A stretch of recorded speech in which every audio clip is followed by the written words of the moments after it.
បាទសូមជម្រាបសួរនិងសួស្តីដល់បងប្អូនដែលកំពុងតែតាមដានទស្សនានៅវីដេអូរបស់ខ្ញុំបាទនៅក្នុងវីដេអូនេះគឺខ្ញុំនឹងបង្ហាញបងប្អូនពីរបៀបក្នុងការរកលុយជាមួយនឹងកម្មវិធី Payluy Payluy នេះវាជាប្រភេទកាបូបលុយដូចតែនឹងវិញដូចតែនឹង True Money ដូច E Money ដែរបាទប៉ុន្តែនាពេលថ្មីហ្នឹងបាទ Payluy នេះគឺនៅមិនទាន់មានដៃគូច្រើននៅឡើយទេអញ្ចឹងវានៅមានលក្ខណៈតូចចង្អៀតដូច្នេះដើម្បីឲ្យ app មួយនេះមានគេស្គាល់ច្រើន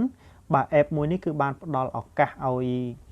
បងប្អូនអាចរកលុយពីវាបានដោយបងប្អូនគ្រាន់តែធ្វើការណែនាំបាទណែនាំឲ្យគេប្រើប្រាស់នៅ app មួយហ្នឹងបាទឬក៏ប្រើប្រាស់នៅកាបូបលុយមួយហ្នឹងគឺបងប្អូននឹងទទួលបានកម្រៃជើងសារបាទកម្រៃអាចនិយាយបានថាជាទឹកប្រាក់លើកទឹកចិត្តក៏បានដែរអញ្ចឹងបងប្អូនទទួលបានចំណូលពីកម្មវិធីនេះឬក៏ពីកាបូបលុយមួយនេះរហូតដល់ទៅ3ចំនួនបាទរហូតដល់ទៅ3ចំនួនអញ្ចឹងគឺច្រើនគួរសមដែរបាទ3ចំនួនអញ្ចឹងបងប្អូនដែលចង់រកលុយជាមួយនឹងកម្មវិធីមួយនេះបងប្អូនអាចតាមដានជាមួយនឹងវីដេអូរបស់ខ្ញុំឲ្យតាំងពីដើមរហូតដល់ចប់ថាតើយើងត្រូវធ្វើម៉េចដើម្បីបានលុយពីកម្មវិធីមួយហ្នឹងបាទមុននឹងចាប់ផ្ដើមក៏ខ្ញុំចង់បង្ហាញបងប្អូនពីរបៀបក្នុងការចុះឈ្មោះបាទឬក៏បង្កើតនៅកាបូបលុយ Payluy នេះជាមុនសិនបាទពីព្រោះថាបើយើងមិនចេះបង្កើតហើយយើងចេះតែណែនាំគេក៏មិនអាចទៅរួចដែរអញ្ចឹងយើងត្រូវតែចេះបង្កើតនៅកាបូបលុយមួយហ្នឹងបាទអញ្ចឹងបងប្អូនដែលធ្លាប់បានបង្កើតកាបូបលុយ Payluy ពីមុនមកបងប្អូនពិតជាដឹងហើយថាតើយើងត្រូវរកលុយពីវាយ៉ាងម៉េចប៉ុន្តែចំពោះបងប្អូនដែលមិនទាន់បានដឹងបងប្អូនអាចសិក្សាជាមួយនឹងខ្ញុំទាំងអស់គ្នាអញ្ចឹងដើម្បីចុះឈ្មោះរកលុយជាមួយនឹងកម្មវិធីមួយនេះបងប្អូនអាចចុចនៅលើ link ដែលស្ថិតនៅខាងក្រោមវីដេអូរបស់ខ្ញុំបាទគឺខ្ញុំនឹងដាក់ link ដើម្បីឲ្យបងប្អូនចុះឈ្មោះជាមួយនឹងកាបូបលុយ Payluy នេះអញ្ចឹងនៅពេលដែលបងប្អូនចុចទៅលើ link របស់ខ្ញុំមកគឺវានឹងនាំបងប្អូនចូលមកកាន់ Play Store តែម្ដងបាទចូលមកកាន់ Play Storeដូច្នេះមកដល់ក្នុងទម្រង់មួយនេះបងប្អូនគ្រាន់តែចុចប៊ូតុង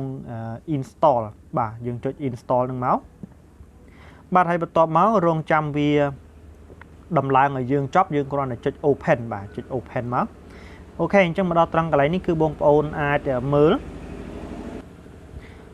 ថាតើបងប្អូនយកភាសាមួយណាអញ្ចឹងយល់ល្អគឺយើងយកភាសាខ្មែរបាទភាសាខ្មែររបស់យើងគឺងាយស្រួលក្នុងការមើលបាទហើយបន្ទាប់មកទៀតគឺក្រោយពីបងប្អូនរើសភាសាខ្មែរហើយគឺវានឹងឲ្យបងប្អូនធ្វើការចុះឈ្មោះបាទចុះឈ្មោះហើយមួយទៀតគឺទាញយកគណនីឡើងវិញសម្រាប់គណនីឡើងវិញនេះគឺសម្រាប់បងប្អូនមួយចំនួនដែលធ្លាប់បានចុះឈ្មោះរួចហើយបងប្អូនធ្វើការ uninstall ចោលឬក៏លុបចោលអញ្ចឹងបងប្អូនក៏អាចទាញយកនៅកម្មវិធី Payluy ហ្នឹងមកសារជាថ្មីម្ដងទៀតបានហើយសម្រាប់បងប្អូនដែលថ្មីគឺយើងចុចយកពាក្យថាចុះឈ្មោះតែម្ដងអញ្ចឹងឥឡូវយើងចុចយកពាក្យថាចុះឈ្មោះ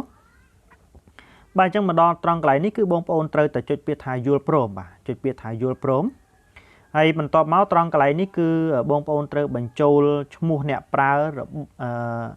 របស់ឈ្មោះបញ្ជូនមានន័យថាលេខកូដអ្នកណែនាំឬក៏ឈ្មោះបាទអ្នកណែនាំបងប្អូនអញ្ចឹងលេខកូដណែនាំនេះគឺខ្ញុំបានដាក់នៅលើវីដេអូនឹងស្រាប់បងប្អូននឹងឃើញហើយអញ្ចឹងបងប្អូនយកលេខកូដដែលខ្ញុំបានសរសេរនៅលើវីដេអូហ្នឹងបងប្អូនអាចយកមកបំពេញនៅត្រង់កន្លែងហ្នឹងមកណាបាទនៅពេលដែលបងប្អូនបំពេញរួចហើយបងប្អូនត្រូវចុចយកពាក្យថាបញ្ជាក់បាទបងប្អូនត្រូវចុចយកពាក្យថាបញ្ជាក់បាទបន្ទាប់មកដល់ត្រង់កន្លែងនេះគឺវានឹងឲ្យបងប្អូនធ្វើការផ្ទៀងផ្ទាត់តាមវិធី4យ៉ាងបាទទី1គឺលេខទូរស័ព្ទចល័តទី2 email ទី3 Facebook និងទី4គឺ Google អញ្ចឹង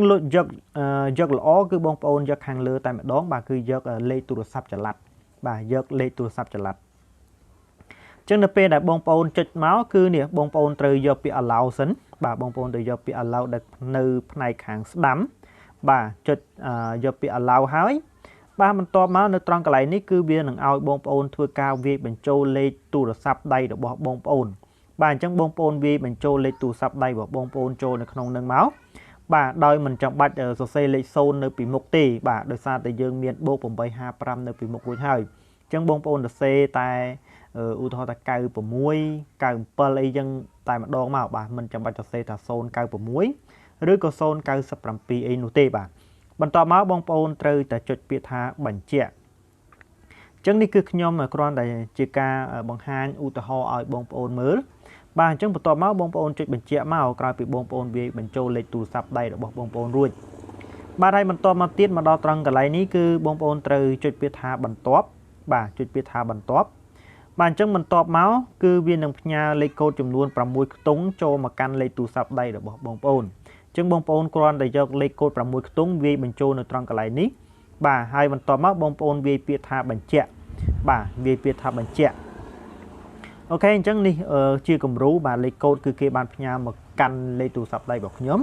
ហើយបន្ទាប់មកគឺខ្ញុំវាបញ្ចូលរួចហើយខ្ញុំចុចពាក្យថាបញ្ជាក់បាទអញ្ចឹងមកដល់ត្រង់កន្លែងនេះគឺបងប្អូនអាចដូរបាទបងប្អូនអាចសរសេរដាក់ឈ្មោះរបស់បងប្អូនទៅបាទឬក៏បងប្អូនអាចដាក់ជាអក្សរឬក៏ជាលេខទូរស័ព្ទដៃរបស់បងប្អូនក៏បានដែរពីព្រោះថានៅត្រង់កន្លែងនេះគឺវាមានអត្ថប្រយោជន៍នៅពេលដែលបងប្អូនចង់ណែនាំគេអីហ្នឹងគឺយកកន្លែងហ្នឹងទៅណែនាំគេដូចខ្ញុំអញ្ចឹងយកកន្លែងហ្នឹងដើម្បីយកទៅណែនាំបងប្អូនអញ្ចឹងគឺខ្ញុំដាក់ឈ្មោះរបស់ខ្ញុំតែម្ដងបាទកុំឲ្យពិបាកបាទបន្ទាប់មកគឺបងប្អូនចុចពាក្យថាបញ្ជាក់ណាបងប្អូនចុចពាក្យថាបញ្ជាក់អូខេហើយបន្ទាប់មកក្រោយពីបញ្ជាក់ហើយមកត្រង់កន្លែងនេះគឺវាឲ្យបងប្អូនបង្កើតលេខកូដសម្ងាត់ចំនួន6ខ្ទង់បាទហើយសូមបញ្ជាក់ថាលេខកូដនេះគឺសំខាន់មែនទែននៅពេលដែលបងប្អូនត្រូវ log in ចូលមកកាន់ app Payluy ឬក៏បងប្អូនត្រូវការទិញកាតទូរស័ព្ទឬក៏បងប្អូនត្រូវការទូទាត់វិក័យប័ត្រតាមកម្មវិធីហ្នឹងឬក៏បងប្អូនទូទាត់ទឹកភ្លើងអីចឹងទៅគឺបងប្អូនត្រូវប្រើប្រាស់លេខកូដសម្ងាត់ចំនួន6ខ្ទង់នេះបាទអញ្ចឹងបងប្អូនវាបញ្ចូលមកធ្វើម៉េចឲ្យងាយស្រួលក្នុងការចងចាំខ្លួនឯងណាហើយបងប្អូនវារួចហើយបងប្អូនត្រូវវាម្ដងទៀតអញ្ចឹងមានន័យថាទាំងពីរលើកនេះគឺជាលេខកូដសម្ងាត់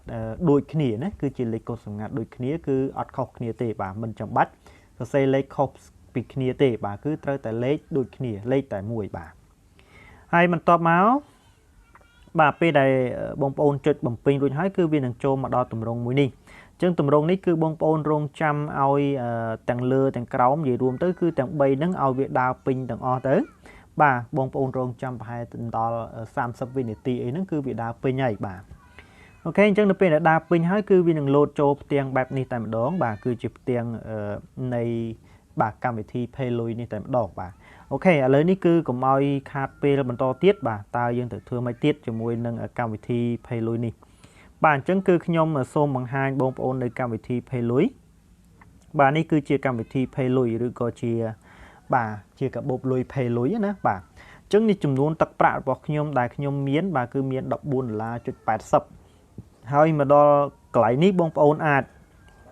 បាទទិញកាតទូរស័ព្ទបានបាទនេះបងប្អូនចុចត្រង់កន្លែង top up មកគឺបងប្អូនអាចទិញបានប្រព័ន្ធ smart Cellcard ហើយនិង Metfone បាទមាន3ហ្នឹងអញ្ចឹងបងប្អូនចង់ទិញកាតមួយណាបាទបងប្អូនអាចរើសទៅបាទចង់បាន smart បងប្អូនចុចយក smart ចង់បាន Metfone បងប្អូនចុចយក Metfone បាទឬក៏ Cellcard អញ្ចឹងទៅឧទាហរណ៍តែលើខ្ញុំចុចយក smart បាទអញ្ចឹងនៅត្រង់កន្លែងនេះគឺនេះបងប្អូនចូលបញ្ចូលលេខទូរស័ព្ទរបស់បងប្អូនមកបាទបងប្អូនចូលលេខទូរស័ព្ទឥឡូវឧទាហរណ៍តែខ្ញុំបញ្ចូលលេខទូរស័ព្ទរបស់ខ្ញុំគឺបាទគឺ69 40 46 53អញ្ចឹងទៅបាទក្រោយពីខ្ញុំវាបញ្ចូលហើយនេះគឺវានឹងលោតប្រព័ន្ធ smart ឲ្យយើងតែម្ដងបាទគឺវាស្ថិតនៅក្នុងប្រព័ន្ធ smart បាទហើយបន្ទាប់មកគឺបងប្អូនអាចរើសចំនួនទឹកប្រាក់ដែលបងប្អូនអាចចង់ធ្វើការបញ្ចូលកាតទូរស័ព្ទអញ្ចឹងឧទាហរណ៍ថាបងប្អូនចង់បញ្ចូល$1បាទអញ្ចឹងបន្ទាប់មកក្រោយពីបងប្អូនបញ្ចូល$1ហើយបងប្អូននេះចុចពាក្យថា confirm បាទបងប្អូនចុចពាក្យថា confirm អញ្ចឹងនៅពេលដែលបងប្អូនចុចពាក្យថា confirm ហើយនេះឃើញទេលេខសម្ងាត់6ខ្ទង់ដែលបងប្អូនបានធ្វើការបង្កើតជាមួយនឹងកម្មវិធីមួយនេះគឺបងប្អូនត្រូវតែវាយបញ្ចូលនៅត្រង់កន្លែងហ្នឹងមកបាទក្រោយពីបងប្អូនវាបញ្ចូលហើយគឺជោគជ័យ 100% ហើយបាទឥឡូវនេះគឺនិយាយអំពីការរកលុយជាមួយនឹងកម្មវិធីមួយនេះវិញបាទអញ្ចឹងដើម្បីរកលុយជាមួយកម្មវិធីនេះគឺកម្មវិធីនេះតម្រូវឲ្យបងប្អូនធ្វើការណែនាំមិត្តការណែនាំមិត្តនេះគឺមានន័យថាកម្មវិធីនេះដើម្បីឲ្យមានអ្នកដែលស្គាល់កម្មវិធីនេះច្រើនគឺតម្រូវឲ្យបងប្អូនធ្វើការណែនាំមិត្តតគ្នាបាទអញ្ចឹងកម្មវិធីនេះគឺអត់មានមុខងារផ្សេងទេដែលអាចរកលុយបានគឺមានតែការណែនាំមិត្តបើសិនជាបងប្អូនប្រកែក្នុងការណែនាំមិត្តបងប្អូននឹងទទួលបានចំណូលជាច្រើនបាទពីកម្មវិធីមួយនេះបាទអញ្ចឹងដូចខ្ញុំនេះគឺខ្ញុំបានចំណូលដល់ទៅ$14.80សម្រាប់ទុកទិញកាតទូរស័ព្ទផងដែរអញ្ចឹងបងប្អូននេះអាចចុចត្រង់កន្លែង 3 ខាងលើ បាទហើយបងប្អូននឹងយកពាក្យថា share to earn បាទអាទី2នេះណាបន្ទាប់ពីរូបផ្ទះមកគឺអាទី2ដែលមានរូបមនុស្សហ្នឹងបាទបងប្អូនចុចនៅត្រង់កន្លែងនេះបន្ទាប់មកទៀតគឺបងប្អូនត្រូវចុចពាក្យថាបាទបងប្អូនត្រូវចុចពាក្យថា copy បាទនេះគឺមានន័យថាជាលេខកូដ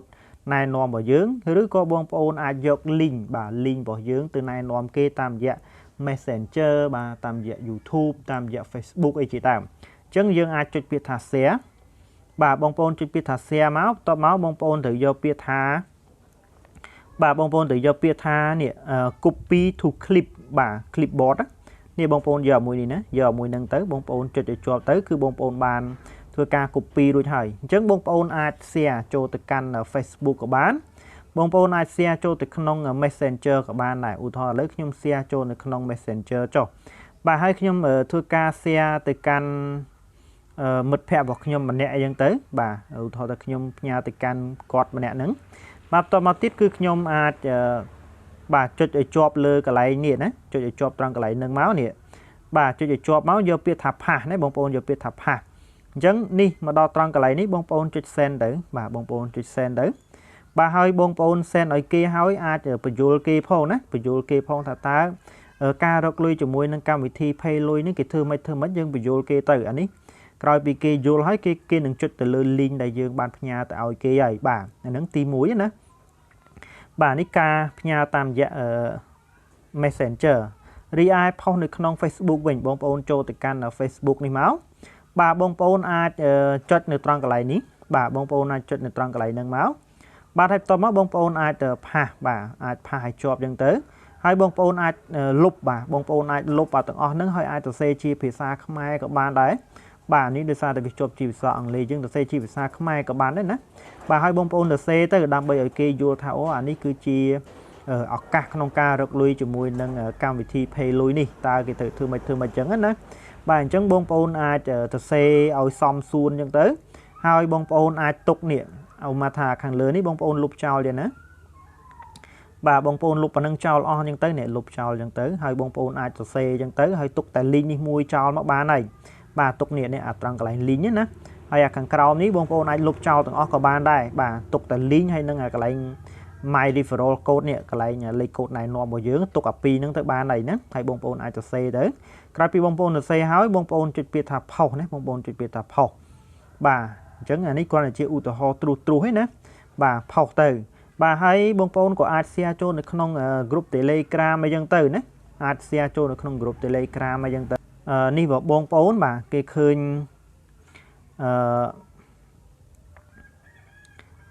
ឃើញអាការ share របស់បងប្អូនគឺបងប្អូនចង់និយាយថាគេនឹងនេះហើយគេនឹងចុចតាមអាការណែនាំរបស់បងប្អូនហើយអញ្ចឹងណាបងប្អូនអាចបញ្យល់ទៅតាមនឹងអីចឹងទៅអូខេបាទអញ្ចឹងនេះគឺយើងអាច share អញ្ចឹងទៅឲ្យបងប្អូនអាចណែនាំគេអញ្ចឹងវិធីសាស្ត្រក្នុងការណែនាំមិត្តនេះគឺមានច្រើនណាគឺមានច្រើន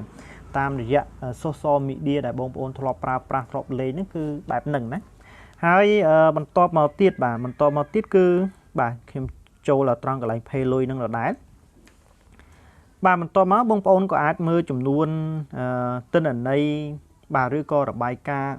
ដែលបងប្អូនអាចមើលថាតើបានចំណូលពីអីខ្លះអញ្ចឹងណាបាទអញ្ចឹងបងប្អូនអាចចុចត្រង់កន្លែងរូបកណ្ដឹងនេះណាកន្លែងរូបកណ្ដឹងហ្នឹងបាទអញ្ចឹងកន្លែងរូបកណ្ដឹងនេះគឺបងប្អូននឹងឃើញបាទនេះគឺជាចំនួនទឹកប្រាក់ដែលបានមកពីបាទចំនួនទី1ឬក៏ចំនួនទី2ឬក៏ចំនួនទី3អញ្ចឹងណា